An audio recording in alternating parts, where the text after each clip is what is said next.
there, this is Mobile Agent TV, helping agents stay on the cutting edge from coast to coast. Welcome to Mobile Agent TV. I am Michael Thorne of RE/MAX Little Oak Realty in Langley, BC, and my co-host, as always, is Dave Faulkner from Bridgewater, New Jersey's RE/MAX Preferred Professionals in the Enviro Realty team. Dave, cake or pie? Oh, pie. Pie, man, pie. And that's not because you do your big pie thing during the holidays. Pie. You're a pie guy. Lemon meringue pie, if you can find somebody who knows how to make it. That's the good stuff. During the broadcast, you can interact with us live on Twitter using the hashtag MATVLive, as well as you can get us on Twitter at Mobile Agent TV. I will also enable the Q&A feature right now, so that if you're watching on the blog, you can just click on the screen and ask us questions. The audience can vote those questions up and vote them down, and we will get those asked of our guest today. Really, really excited about next week's show with Erica Campbell Byram, and the New York Times best-selling author Jay Baer is coming on the show to talk about their new version of Utility, which is one of my very favorite business books the last 5 years. Utility for real estate, so it's specifically using examples in the real estate industry. That's going to be a fantastic show. That is next Friday, October, holy crow, the 24th, 10 o'clock Pacific, 1 o'clock Eastern. As well as, I do actually want to give a plug for next week's Water Cooler with Chris Smith and Jimmy Mackin. They're doing a special episode during the day next Wednesday at 10 a.m. Pacific and 1 o'clock Eastern, and they're going to be talking about agent safety. Now, we talked about it the other day at the beginning of the show with Tara Christensen after the news a couple weeks ago of the realtor that was murdered. And they're actually having Adam Contos, who's with RE/MAX LLC, and he's a former SWAT commander. And they're also having friend of the show, Lee Brown, on the show, and they're going to talk about agent safety. So please, I really, really encourage you. Water Cooler is a great show, but this is a particularly important episode. You can go and watch it at Curaytor.com, Curaytor.com. One more thing before we get the show started. I finally broke down. Dave and I actually just chatted about this before I got on the air, and I got a password security program because Dropbox announced this week, or news broke, that Dropbox has a bunch of their passwords compromised too as well, and it's something that happens almost every week. So I went out and I got 1Password, and I really, really recommend it. I thought it would be a burden to implement. I thought getting into different applications would be harder. It's way, way easier. It's super secure, especially when we're dealing, Dave, with client information. I think it's probably prudent that we do that, and I know that you asked me a couple questions about it before the show started too as well. Well, absolutely. I mean, I've been on the internet for a long, long time, and I got passwords everywhere, and I try to change them, but then I can't remember them, and it's a big, and that's part of it, but the security part is certainly, in the world we live in today, you got to do everything you can to preempt a problem. I know of people that have had this stuff compromised, their bank accounts and stuff, and it's a nightmare that takes you years to get out of. Yeah. So, great idea. Yeah, and it works real seamlessly on your iPhone. It actually jumps into your thumb scanner reader. So when you want to go to Google, you just put your thumb on. It puts in your username and your password that you can't possibly remember. But as long as you know your 1Password, it's great. There's also a program called LastPass. There's a few others. I did some research, and I really liked it. It's fantastic. Good so stuff. Let's get on today's everybody show. Get out and get it. What was that, Dave? Did everybody get out and put it on your applications? Yeah, absolutely. Do it. Today's guest is Kat Stearns. We're going to dive into Twitter again. Kat is from my area out here on the West Coast. We actually co-host a meetup group together, and she is the go-to person when it comes to Twitter. You can get her on Twitter. As always, we read our guest's 160 Twitter bio. She's on Twitter at Kat Stearns, KatStearns. And her 160 Twitter bio reads, helping businesses make sense of social media consultant, speaker, and sustainability advocate, coffee, wine, and chocolate lover, runner to burn it all off. Welcome to the show, Kat. Thank you so much. I'm very excited to be here, Michael and Dave. Very excited. Now, Kat, you're not in the real estate space. A lot of our guests are, but we do find a ton of value when we reach outside because sometimes we do get inside baseball so much. But go ahead and give us a little bit of your history and your bio when it comes to what you do today, day in and day out. Perfect. Well, thank you very much. So I actually have a little bit of an interesting story of how I ended up in this social space.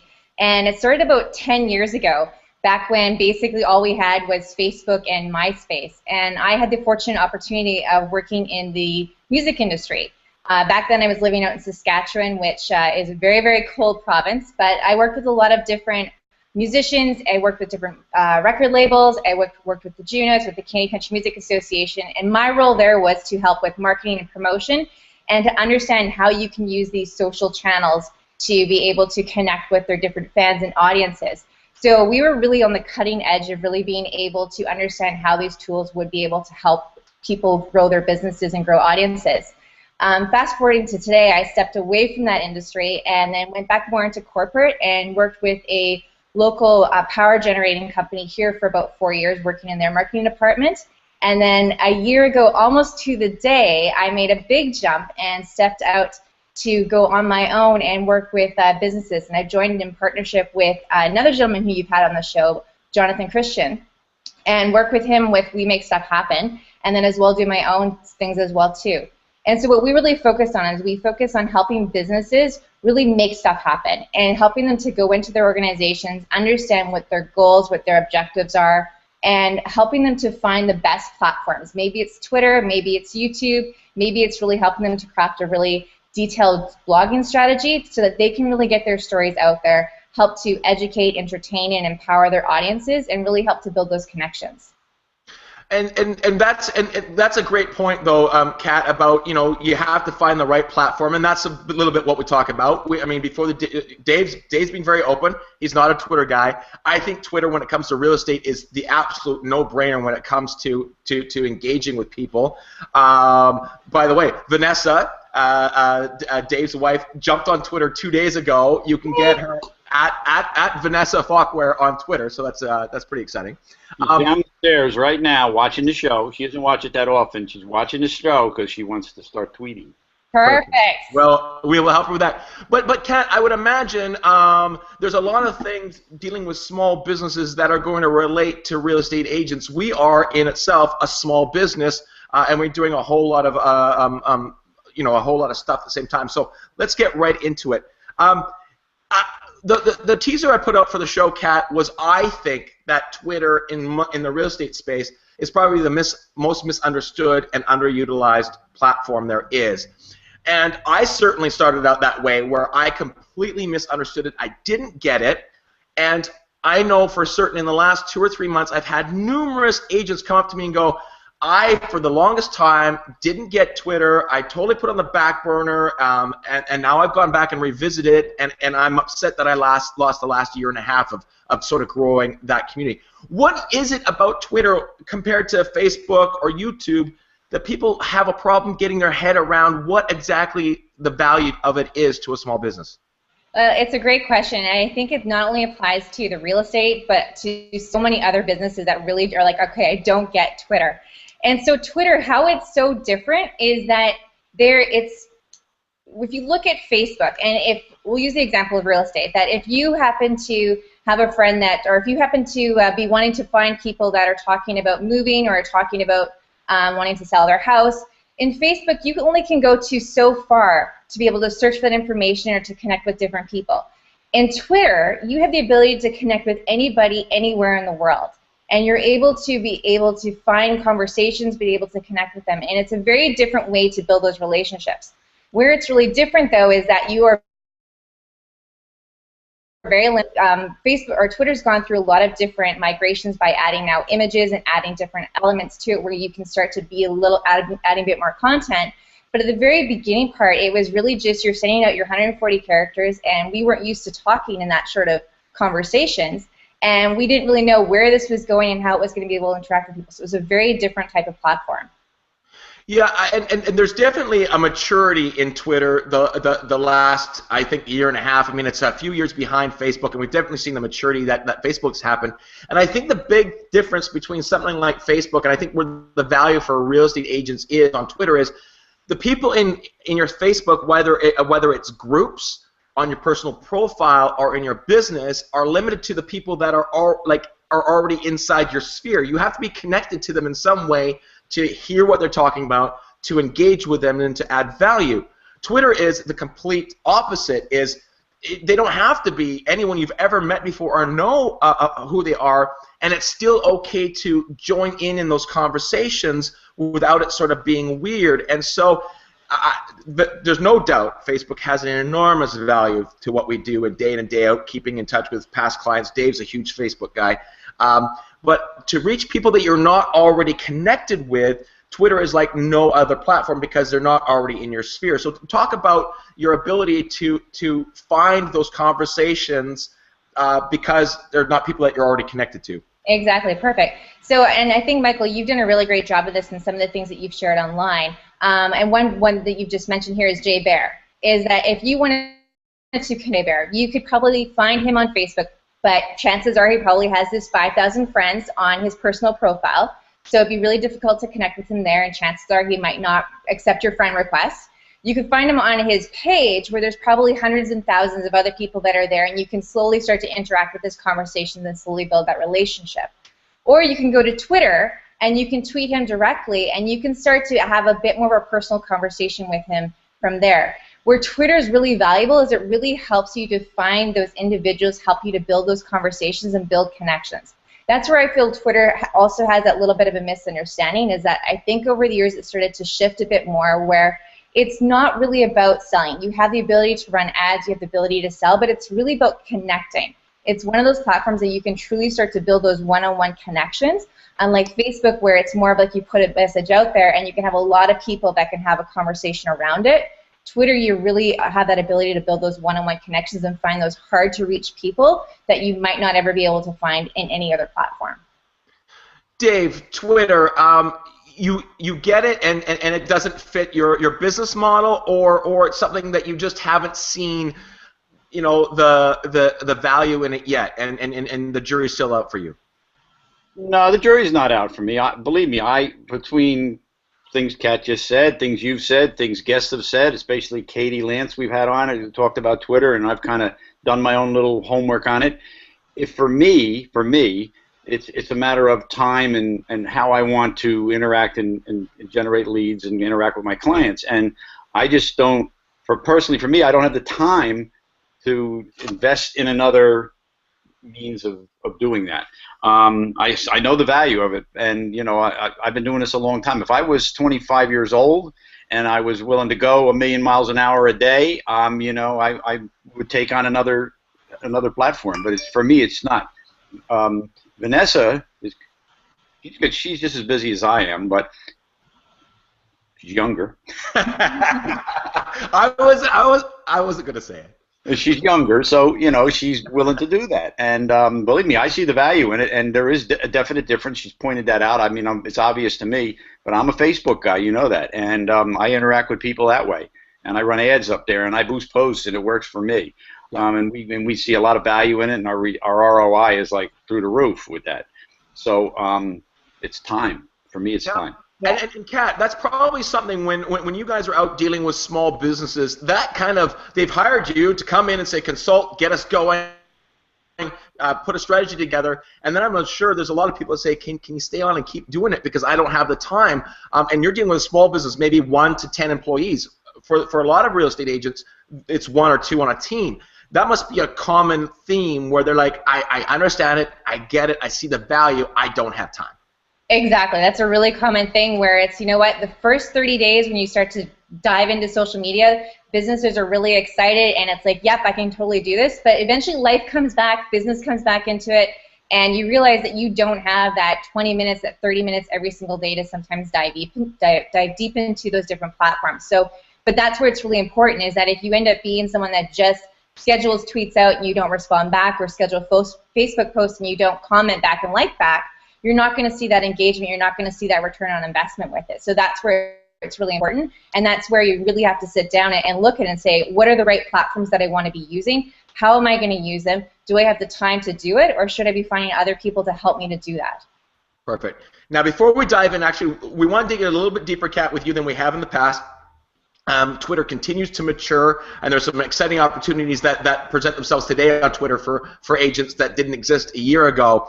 But there is some sort of foundation that everyone needs to make sure that they have set up properly. And I'm not calling anyone out. I just want to talk just an example of how important it is. One of the most recent followers of Mobile Agent TV, Dave, on Twitter is @RealtorHancock. Could be a great person, a great lady. I don't know. I'm not saying anything wrong, but that's just using an example. So you can go look at our profile at Mobile Agent TV. One of our last followers is @RealtorHancock. And one of the things I really want to do is when I go on and I find our followers, I go do it 3 times a week, and I just say, thanks for the follow. And I say their name in the tweet. That way they understand there's a human being behind this Twitter account, and they feel like they can reach up, because one of the things I say, or actually it was Daring Persinger that says, and I have now taken it on, it's one thing to be an expert, but if you're not an approachable expert, there's no point. If you can give value and people feel like they can't pick up the phone and say, Dave, come do a CMA for me, there's no point being an expert. So we have to let people know that we're approachable. So I go to Realtor Hancock's profile. The first thing I do is find out who this is. Now, you're allowed to have a Twitter handle, but you're also allowed to have your name in your profile. So the person's name is also Realtor Hancock. So I don't know if it's Jim or Judy or Tom. And the other thing that's missing, which is so important, is you get to have a URL that links out to where you are, and there's not a URL. So I can't find them on LinkedIn. You could URL there. You could go to mobileagenttv.com. You could go to it's all about the environment. It's the environment. What's the website, Dave? The right environment is everything.com. The right environment is everything.com. You can have that there. So with those two things not being there, a URL and a name, I feel like I can't continue the conversation because I don't know who I'm speaking with. So talk to that a little bit, Kat, about the importance of, before you go out and start engaging, if you don't have the foundation put together, you're probably throwing money away if you do go an advertising route on Twitter.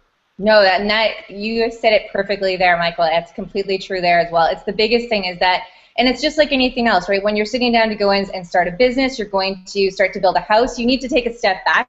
You need to figure out what is this going to look like at the end of the day, and you have to start to build your foundation before you just go out and start building, or else you're going to end up with a stick house. So it's the same thing. So when you're going onto Twitter, you're starting any social platform, you want to sit back and, again, just step back and say, why am I even going on here in the first place? Who is it I want to talk to? What are the goals? What are the objectives that you really want to be able to achieve when you're doing this? So you're making sure you're going on there in the right place. Once you go to start your profile, there's a couple of things you definitely want to keep in mind. So one is, yes, you want to make sure that you have a Twitter handle and a name that people are going to be able to understand who you are and how they can be able to connect with you a little bit more. One of the great tools that you can be able to use is you can go to a website that's free called Namecheck. And you can be able to use that site as a way for you to be able to research the handles and the usernames to be able to see what's available across all the different platforms, so that when you're starting to plan your social platforms, that you can have a consistent name. All about branding and making sure that people can find you in all the different platforms. The next thing you really want to think about doing is that image that you have that shows to represent you personally or your brand. And you want to make sure, again, that that's going to be consistent along all your platforms. And what's unique about Twitter is that 90% of Twitter interactions happen on a mobile phone. So when you think about that, and you think about how people are going to really be consuming your content and how they're going to see you showing up in their news feed, you want to make sure that you're showing up the best way possible. So what you don't want to be doing is you don't want to have a image or is having a big group of people. So if you have something that kind of goes from like your shoulders up, it's going to be able to let them see your smiling face right there on the news feed and easier for people to connect with you. But go ahead, sir. No, go ahead. No, that's great. Definitely. So one of the other big things that I think a lot of people don't do completely right is the bio. The bio, I think, is one of the most important things that you can do. What most people do, and what I've seen a lot of realtor agents do, is that they put in there that I'm a realtor agent with this company, and that I accept leads, I accept referrals. If you're looking for somebody, I can help you out. That's great. But what you also want to share is you want to share a little bit about your personality and who you are. so that you get to have people know a little bit about who you are when they're just reading your bio. Because exactly what you experienced there with that individual, if they were to have shared a little bit more in their bio, maybe about who they were and what their interests and what they really liked, you'd be able to understand a bit more. So even if you can mention that you're a real estate agent, but if you're a real estate agent and you really love supporting the local community, you are a dog lover, you happen to love to drink wine as well, you put that in your bio, better understanding of who you are. And in my case, I've had more people that connect with me because I like chocolate, wine, and coffee than anything else. So it's really interesting when you can start to show that personality in different ways. Yeah, and I mean, and just go back and look at your bio, Kat, as a perfect example. Is not only does it show you as a business person and show your personal life, but also shows a bit of a sense of humor by saying, I like to run, I run to run it off, sort of a thing. Like, what does it say? End of the bio. Oh, runner to burn it off. You like chocolate, so it does show a little bit of your playfulness and your sense of humor too as well. And you've got 160 characters in your bio to do that, and so it has to be very well crafted, and you definitely have to be aware of it. And you have the ability too to change your bio as time goes by. Dave is a New York Mets fan and a New York Jets fan. It only makes sense to switch those two out, right? Jets fan, Mets fan.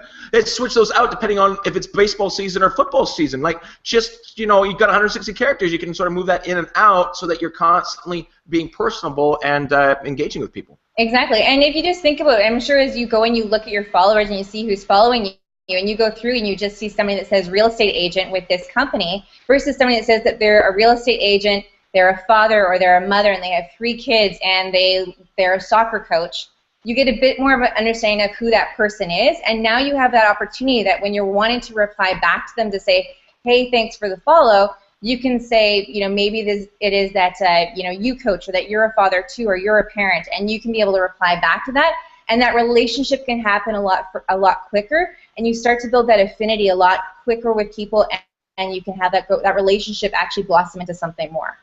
Exactly, and I think when we jump in on a conversation, and we'll talk about that a little later in, but when you jump in on a conversation that existing that you're not party to, or you don't know the people, and you add some value in a conversation, the first thing all those people in that conversation are going to do is going to click on your bio. So they're going to find out who you are. So if it is a conversation in your local neighborhood about real estate that you want to add value to, you don't have to hit them with, I'm a realtor, I'm here to help you. Just add the value. They're going to find out who you are by just clicking on your bio, and you just say Agent Remax, in Bridgewater, New Jersey. They know exactly who you are, and we'll talk about it a little later. But Dave, any questions so far?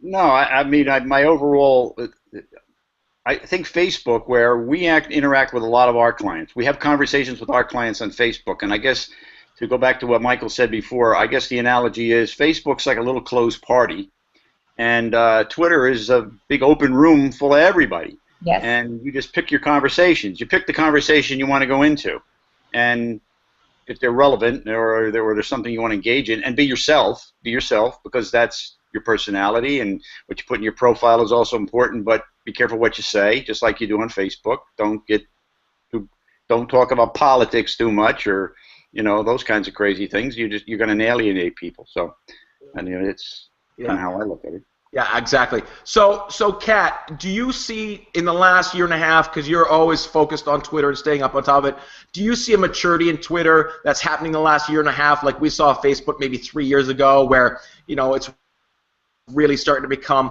a more rounded and fuller platform? I do, definitely. I'm seeing that Twitter is really starting to, I think you said it perfectly, they're really following Facebook leads, especially in the way of advertising and really trying to find out how they can really help businesses be able to utilize the platform to be able to drive sales and to work with it that way. What I have found, though, which is really, really sad, is that a lot of people, I'm finding that 2 years ago, if you were to send a tweet out asking a question, you would probably have a lot of people replying back to you in a short amount of time. Whereas today, you can send that same question out, even though there's more people following your accounts, there's more people on Twitter, you're getting less of that response rate. And I think that that's a really key thing that really can help real estate agents and can help small businesses and people in general to really utilize Twitter more than everybody else. And this is where the time factor comes in. But if you can be that one person that is responding back and having those engagements and spending even 5 minutes a day to really make sure that you're not just pushing content out there, but you're engaging in that community, you're going to be that one person that's going to stand apart from the crowd and differentiate everybody else. Because I do feel that that's one of the things that unfortunately Twitter's gone to. It's just becoming this place that people just automatically tweet things out and you don't see that response back. Yeah, I did an interesting exercise, Kat, at the Remax Western, or yeah, I guess it's the Western Conference, where I asked the room full of people. I said, "Who sees value in Twitter?" And about 3% of the room put their hands up. And then I asked everyone to stand up, had a Twitter account. I said, if 8 out of your last 10 tweets has the @ symbol in it, I want you to remain standing. And so we had about 7 or 8 people that had 8 out of the last 10 tweets. And then I asked them, do you see value in Twitter? And there was 100%. So it has a lot to do with, are you using it in the right way to see value in Twitter? If it is a push, it's just noise because a tweet only lasts 3 minutes. But with the @ symbol in conversation, there's a lot more length that it runs. And so I think that has to do, it has to be a point of engagement, and the engagement can be, and Dave said this before a lot of times, if you just listened for opportunities to add value opposed to being concerned with what you're going to say initially, like if you just went out on Facebook like Dave does and comment genuinely with your past clients on their posts, that adds a ton of value. You don't have to worry about what you have to say, but there is a lot in responding. But Kat, we're already 25 minutes into this interview. Really want to delve into deeper and the opportunities that exist with Twitter when it comes to advertising.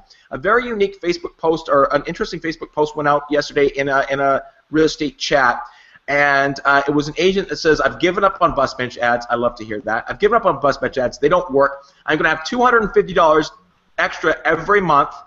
Where should I put that in my marketing budget?" Now I responded to say, you should be taking out your past clients for a cup of coffee once a day, every day for the rest of your life. There's value. But if it is just in marketing, it was response after response, agents and new agents, Facebook advertising. Like that was just the best bang for your buck is Facebook advertising. I see now that 3 years from now or 2 years from now, there'll be a lot of people saying Facebook and Twitter advertising because Twitter advertising is so new. I think there's a lot of people that don't even realize they can do it yet. Yeah. And there's a maturity. So let's talk about the value and the opportunities there are with Twitter advertising. So give us an overview when you're speaking with small businesses, Kat, about the opportunities that exist there with Twitter when it comes to advertising. Perfect, excellent. Well, yes, and Twitter advertising has definitely been changing even over the last 3 months. You're seeing Twitter trying a lot of different things. So to boil it down, there's 4 different types of Twitter advertising you can do. You can do promoted tweets, which is you've probably seen that in the newsfeed where you have a specific tweet being at the very top of the account. You have promoted accounts where you are having accounts being promoted. So it's saying that please follow our mobile agent TV. You have also the promoted trends, which is the hashtags. And now you're starting to see Twitter starting to put into a 4th type, which is trying to show how you can really be promoting sales and promoting advertising by using different types of hashtags and different types of links and putting cookies on website to get people to buy services. And that's getting a little bit more intricate, and it's something that isn't fully into Canada yet and that bigger brands are using, but something Twitter is definitely starting to play around with to figuring out how you can start to utilize it that way. But the 2 main ones that I really see realtors being able to use are the promoted accounts and the promoted tweets. So those are probably going to be the 2 biggest ones. The one that I really encourage people to use when they're really starting this out and they're wanting to try out using Twitter ads for the first time is to use promoted accounts. And promoted accounts have a really great function in that when you do a promoted account ad, it's not just promoting the account for it. We'll use the example of Mobile Agent TV, but you also have the ability to put a tweet together. And that tweet is going to show up at the top of the newsfeed having that promoted for that account. So it's not that they're just going to see your name and your Twitter handle. You're also going to have an opportunity to share a little bit about why they should follow you. And that's what that tweet should really be about. That tweet should say that you should follow our account to and receive a benefit. You know, maybe it's that you want to get all the latest news and information about real estate, or you want to learn tips about this, and really showing the value of why people want to be able to follow that account. So that's probably the best account that I can really advise people to start off with when they're wanting to focus on running Twitter ads. How targeted can you target those tweets? Kind of like what you can do with Facebook advertising. You can bring it down to almost right to the house next door to you. Do you have the same ability in Twitter?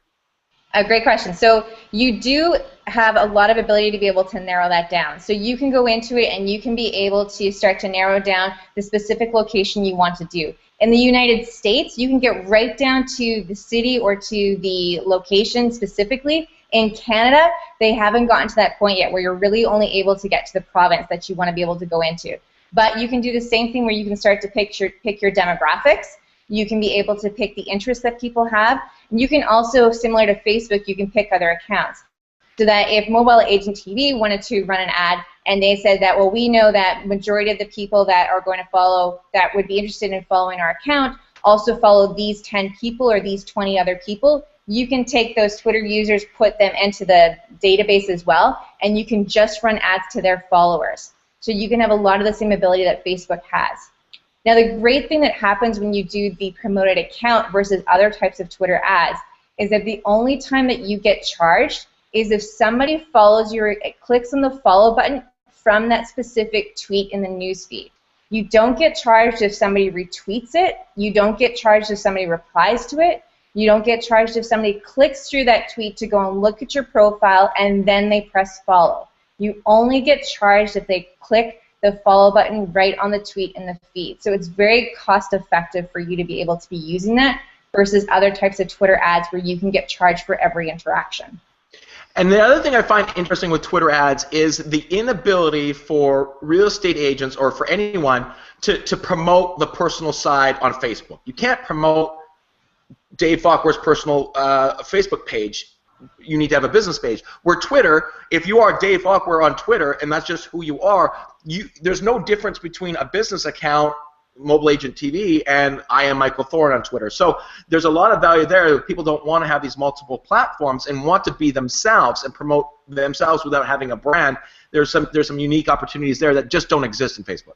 No, exactly. That's a great opportunity for you to do that. And it's really important though when you're starting to set that up is that making sure that it's going to be that when people find that ad, that it's easy for them to come back to your account and be able to connect with you. So a couple of little things that I like to do is that if you're going to do a promoted account or you're doing any type of advertising, when you get to your profile, you want to make sure your profile is set up properly. You want to make sure you have that link back to that website. And another thing that I like to do is I like to take a really great tweet that you have. So maybe it's a featured property that you're selling, maybe it's an article that you've written, maybe it's just something really of value that you know your followers like, and pinning that to the top of your feed so that when they come back to your account, they're seeing right away the value that you bring, and they can start to interact with more of your content as well. So you can pin a story to the top on Twitter on your profile like you can on Facebook. Yes, you can. The great thing about this too is that you can pin it, and it will stay there until you unpin it and you repin something else. So Facebook has the 7-day rule where when you pin something in Facebook, it's only there for 7 days. In Twitter, you can pin it, and it will stay there until you remove it. On desktop and on mobile, Kat? On desktop and on mobile. See? Right. This is the great thing about the show, Dave, is we get to be in the front line and learn stuff ourselves. I had no idea you could do that. That's great value. Instead of just being the most recent just fluff tweet, I can have some really great content on the top of my feed right away. That's very, very interesting. Yeah, exactly. Can you let me ask a question? If you could, brand new person who gets a handle on Twitter, would it be a good idea? The first thing to do is go follow, see if you can find some of all your past clients and customers. Let's follow them. So hopefully then they come back and they follow you. But how do you now reach out and you say listen to conversations? And I kind of got that part. How do you know you're listening to conversations that are right in your market? I don't want to listen to a conversation necessarily, if I have to, from somebody in California or Oregon or Canada about real estate, a consumer. Yeah. And I mean, one of the first things that happens when you get a Twitter handle and you write the word real estate is every mortgage rep in the country starts following you. And that's happened. But so kind of point us in some direction here real quick for people like where Vanessa is and probably a lot of other people. Definitely. Okay, so there's different tools out there that can help you to search down. One of my favorite ones is using Hootsuite and specifically using what they call the Hootlet tool. So Hootsuite's a free platform that you can be able to download, and they have this little add-on that they call the Hootlet that basically sits at the top of your dashboard on your computer, so when you're navigating different sites, you can do different things. So what I like to do is I like to go to Google Maps. And so you can pinpoint your exact location. You can go right into your neighborhood, anywhere on Google Maps, and you can go and you can just click a spot with your mouse and click on that area. And what you're going to see show up in the right or the left-hand corner, depending on how your screen's set up, is you're going to see a little button that's going to come up and say, see tweets here. And if you click on that button, it'll pull out all of the tweets that are happening in that location, and you can scale that down. So you can see all the tweets that are happening within a 5-kilometer or 5-mile radius, or you can see anything that's happening up to 500-mile radius. And then from there, you can start to filter that down even more, and you can look at the hashtags that are being shared, or you can just look at all of the different types of conversations that are taking place, or you can filter to say, I just want to see the people that are following me that are tweeting in this area. So that's a really simple and easy way that you can be able to connect with people. And I really love what Jay Baer really talks about in his book Utility, where it's just about adding value.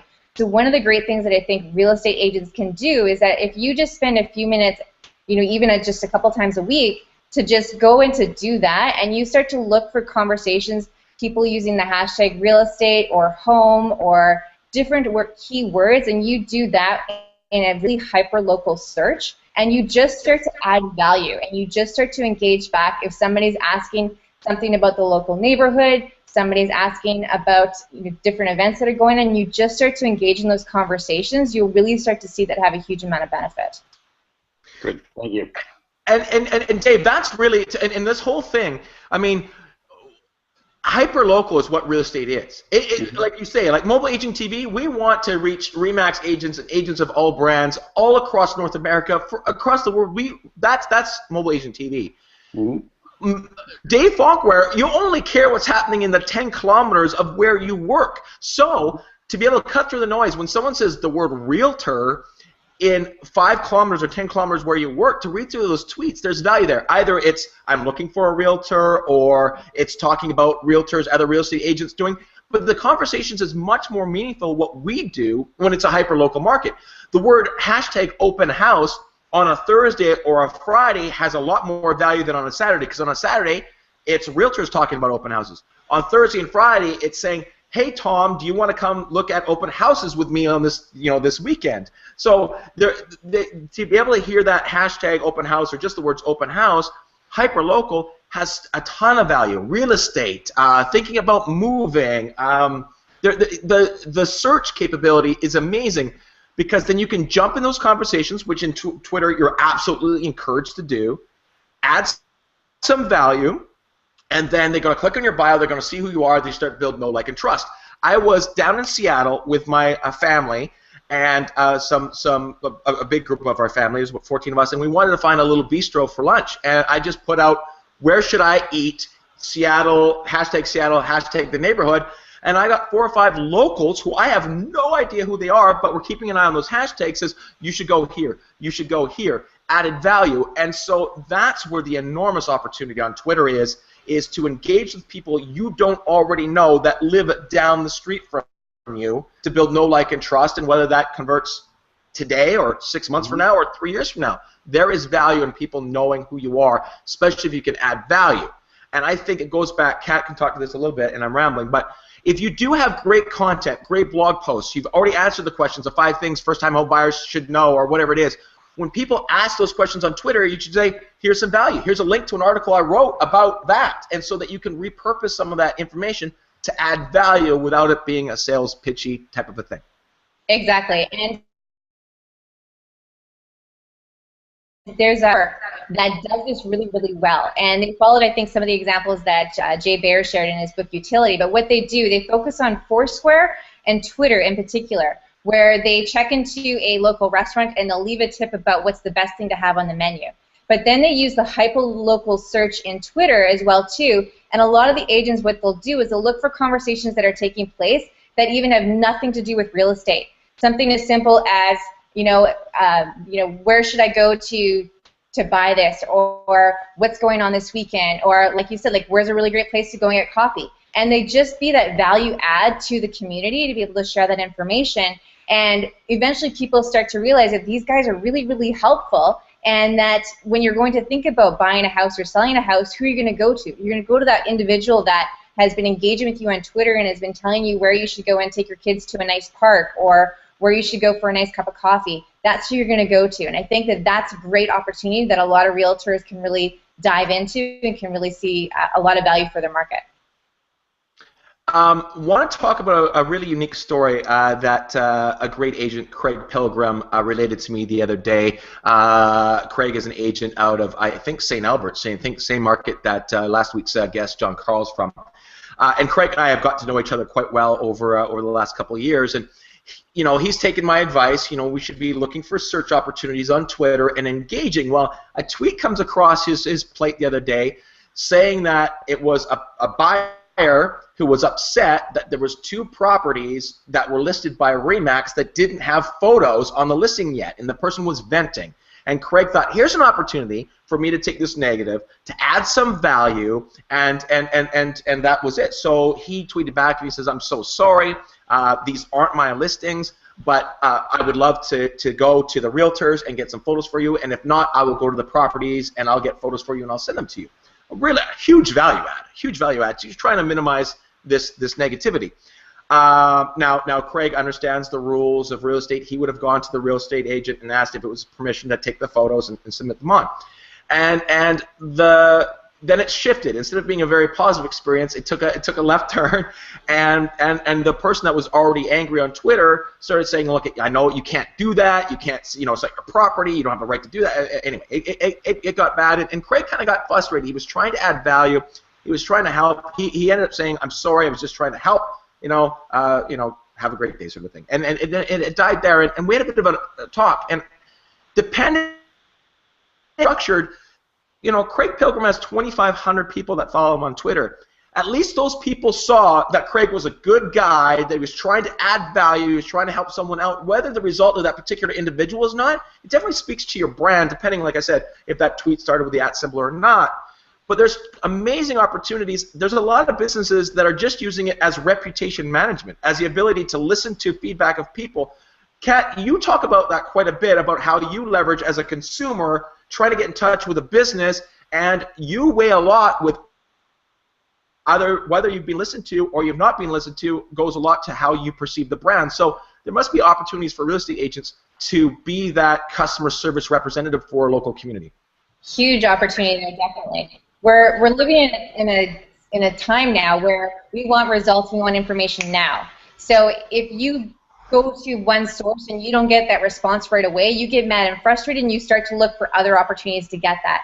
And so real estate agents, if you can jump into that conversation and you can provide that value, you can provide that information, and you can answer those questions in a timely manner, it's a huge opportunity because we don't want to wait anymore. And exactly, I use Twitter all the time. I have had so many amazing opportunities, from trips in just amazing places to meeting some unbelievable people and some of the biggest mentors of mine too as well. And a lot of the experience that I have with brands and businesses and different people is all because of the interactions on Twitter, how quickly they get back, what our conversations are like. And I find that I can't get that in other places. I don't get that in Facebook. I don't get that in a lot of other platforms that I use. Well, I know. Yesterday, I wanted to reach out to Chris Smith and find out what the details of their water cooler show next week is about agent safety. And my go-to place to connect with him was on Twitter. I just said, "Hey, Chris, where can I find the details?" Now, if he's on Twitter and he has a profile but he doesn't maintain it, then I feel like I'm unheard. And there is some warning that I know that you and Jonathan both say quite often. If you're not going to be there, it's like having a phone number and not returning the messages. You can't be there if you're not willing to maintain it. And speak maybe to the larger scale of social altogether, Kat, and the value of, if you're going to own those platforms, you have to be open for business. Exactly. I mean, even if we take it back to years ago, where it was, if you sent an email to somebody and you didn't get a response back in a day or two, you got mad and frustrated. So you would send another email or you would pick up the phone. And social is no different, is that if you're reaching out to somebody to connect with and they're not responding back, you're going to get mad and frustrated, and you're going to just carry that reputation with that person. So it's very important that, again, the biggest thing that I really focus on with companies and people that we work with is that don't go out and create 15 different social media accounts if you know you can't maintain that. We like to focus on what we like to call primary and secondary accounts. And your primary accounts are typically only going to be maybe 2 or 3 accounts. So that might just be your Facebook and your Twitter. And that's where you are all the time. That's where you really hang out, and you make sure you're engaging with that on a daily basis.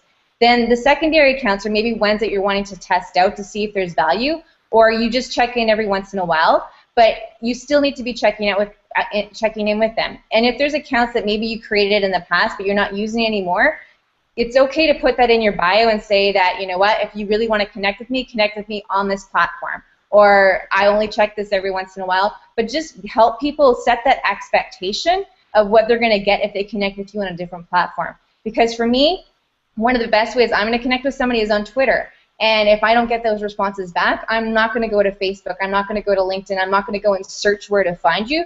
But if your bio states that, you know what, I'm no longer here, I'm now over here instead, then I'll be more likely to take that action. And talk, Dave and I and our viewers and everyone that's watched the show over the last year and a half understand that we see tremendous value face-to-face, sitting down, having a cup of coffee with people, building these real relationships. And really what I see social is not the silver bullet that eliminates those things. It just adds more people that might sit down and have a cup of coffee with you. 100%. That being said, Kat, from the generation that you're from, if you Google a realtor's name and you go to the website and they don't have a presence on YouTube or Facebook or Twitter or Instagram, they don't exist in this new way of communication, and they're just a phone number. And don't speak necessarily for yourself, Kat, but just an overall awareness for agents that might not see the value. How important is it that you have an agent that is on these different platforms and available through different ways of communication? So for me, and it's funny because we're actually just getting ready to go through the process of buying a new house here in the spring. And for me, it's one of the biggest purchases you're ever going to make. I'm getting married. It's going to be where we're going to raise our family. It's going to be all of that. So for me, I want to make sure that I am going to somebody that I am going to be able to trust and that I know is going to help me through that process and not make me feel like another number. Where social allows you to do that is that I'm able to be able to understand somebody's personality. I'm able to see how they interact with their customers and with their clients, how they are as a person, what their other interests are, what their personality is like, so that I can be able to say, is this person the right fit for me? Because if I'm just looking at a website with just a static page, you can put anything on there that you want. But if I go and I see how they're tweeting, how they're interacting, or I watch a YouTube video of them, there's a lot more that I can grab from those interactions and how they're presenting themselves online than I can get from a website. And that's really important to me, to know that I'm going to feel comfortable going to that individual and trusting them with that big purchase that I need to make. So that's where social is really, really powerful for that. Oh, okay, and on that example, Kat, a friend recommends a realtor in your local market. Do you, 100% of the time, your generation or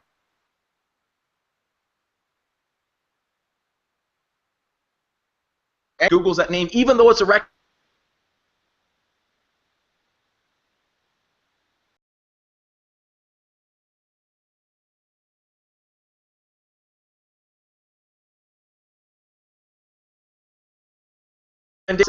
where you, even if it's a recommendation, which a lot of realtors have built their business on, repeat and referral business, today's consumer is still going to go home and do their homework to verify their friend's recommendation.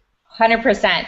100%. I'm still going to go in there. I'm still going to Google. I'm still going to do all that. And again, for me, after I leave conferences, after I leave meetings, after I do anything like that, I go to Twitter. I go to check out their website. I see where they are because I get to know so much more of that story. And, you know, marketing has really changed where it's like previously it was a lot of jingles. It was you could say whatever you want. You had all of this information, and we stopped trusting what all of that mass marketing said. And now we're coming back to a place where it's like, I just want to know from friends, from family, I want to know who the people are, and I want to build that know, like, and trust. And realtors are a really good opportunity to do that because it's all about those relationships that you make. So if you can take what you do in person and face-to-face and you can bring that online and don't change anything, just be yourself, that's going to transpire through and people will be able to connect with that and feel that. Dave, people and we started out the conversation talking about pie, and let's talk about pie again, your pie video. I mean, do just the consumers see that, or do you put that out for the public to see? And in a minute and a half, I get to like Dave and your team pretty quick.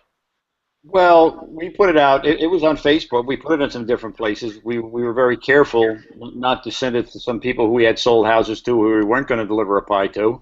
But, that's a good point. I never thought of that. Well, but that can happen. But we did put it up on Facebook so people got to see it. And actually, we're going to do a whole nother twist on it this year. As you can all figure out, we didn't really bake those pies, but we made people think.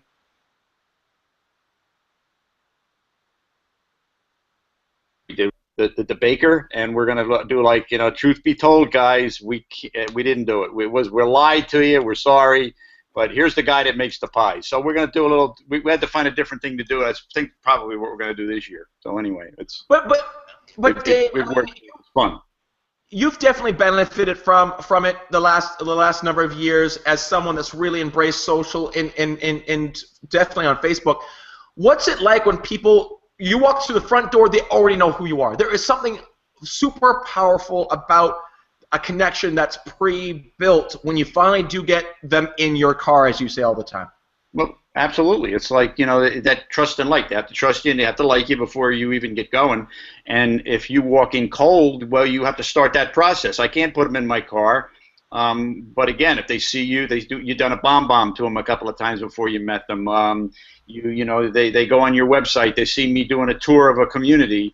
They time after time they say, I feel like I know you already. You know, and you're way already down the road. It saves you a lot of time, and it makes it more fun. Because as I've said many times, if we don't connect and we can't have a good time doing this, you know, if we just can't connect, there's so much business out there. I won't say I don't want to work with you, but you pick and choose who you want to work with. You want to have a fun time doing what you do. Totally agree. And to mention it for the 10th time about Utility 2 as well, with Jay Baer next week, and Kat, you brought them up. Jonathan put out a really great image from the conference he was at last week, but it was just a quote, and I don't know how it came about. It just said, "Stop being amazing and start being useful." And I think that is such a synopsis of what Twitter is. When you're just putting out stuff, I've got this, buy my open house, come here, you know, new listing. That's, hey, I'm amazing, I'm amazing, I'm amazing. If you stop focusing on that and just start working on being useful, starting to add value, your business will explode in a much more easy, enjoyable fashion when you just help people answer the questions or provide value. And so speak to how important it is to just be useful. Oh my gosh, it's the best thing that you can really do on the social space by far. And exactly, I think what we were just talking about a little while ago is that we are so used to hearing these messages, and we've all seen it where it's like, I'm the #1 realtor, we're the best coffee house in town. And that just becomes noise, and you don't really believe that anymore. And so where you can just start to show value and start to just show that you're helpful, and that even if they don't go with you, but they're a little bit more informed on what it is they need to be looking for when they're talking to a realtor or knowing about different areas, you've done your job in being able to just be helpful and useful in that way. And I think it's really so important to be able to build those relationships because you have no idea where they lead. And that's the great thing about social is that today you might not know one individual, but tomorrow you could connect with somebody. You have no idea where that can go. And if you're just being helpful, you're being genuine, you're open to those opportunities and just wanting to offer advice, then you have no idea in a year, 2 years, 5 years from now where that can go. And myself, I've had some amazing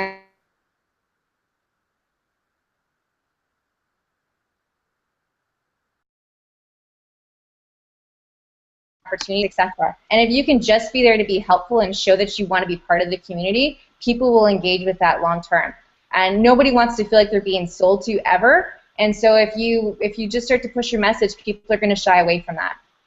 Totally agree. Michael, here's like a little example of what you just said. Yeah. Remember about a year and a half, well, 2 years now, almost 2 years ago, you and I said, yeah, we'll go to R4 and we'll share. And, you know, we're just going to get together and we're going to share some stuff that we know. And we shared with a whole bunch of people. Next thing you know, Mobile Agent TV, we connected with there's thousands of people. Those people are learning stuff from us. And we got the Melanie Project. We got all these connections going on. And all from two guys who just said, "Yeah, sure, we'll come and sit up on a panel and we'll share some stuff. What do you want to know?" And it went from there. And it was like, so what you said is totally, absolutely, 100% right on the money.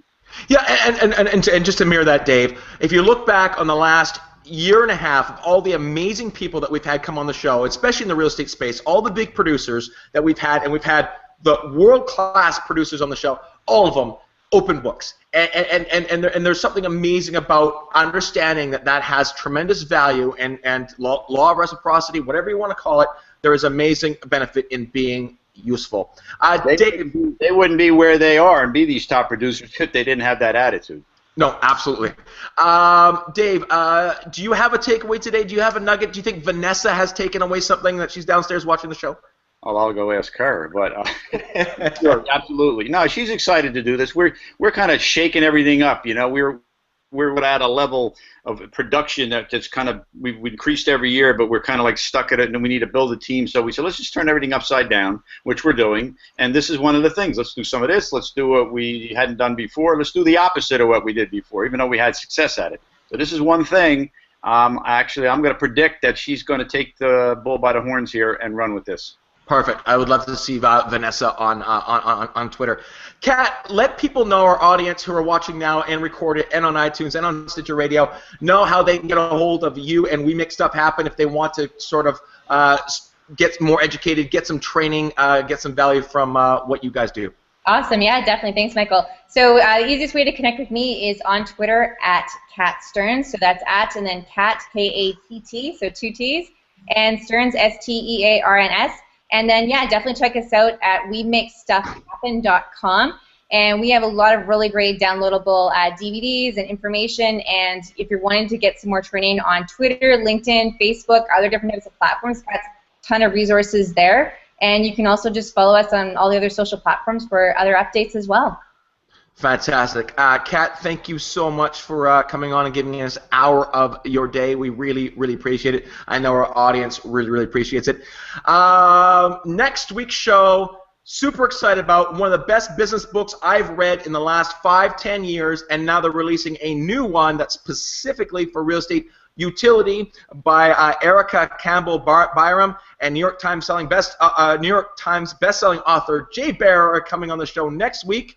Friday, October 24th, 10 o'clock Pacific, 1 o'clock Eastern. Dave and I have got a little bit of a pre-release book, and it's coming out very soon, so we've dug into it. It's phenomenal. Going to be an amazing, amazing episode next week. If you have any referrals heading out to the East Coast of the U.S., get a hold of Dave. He'll put you in the hands of the right RE/MAX agent. Any referrals coming out to the West Coast of Canada, get a hold of me, and I'll put you in the hands of the right RE/MAX agent. And as Melanie Gallia of RE/MAX Fort McMurray wants us to end every show, please tell 5 other RE/MAX agents about Mobile Agent TV. We grow every week. It allows us to reach out to people like Kat Stearns that will give us an hour of their time. Thank you so much, Kat. I really appreciate it. I will see you Monday night. Is that when we're going again? We are. Awesome. Dave, thank you so much. I will see you next week. Make sure you've got that book read. Make sure you come with your questions. I will. I promise. I'll find it. Hey, everyone, tweet at Vanessa Falkware, and welcome her to Twitter. She got on a couple days ago, so you can't probably see that. She just sent me converted. She says. So converted. Sweet, you've done your job, Kat. Good job, Vanessa. Thanks, Dave. Thanks, Kat. We'll see everybody next week. Sounds good. Thanks, guys. Thank you. Thanks, Kat. We're off.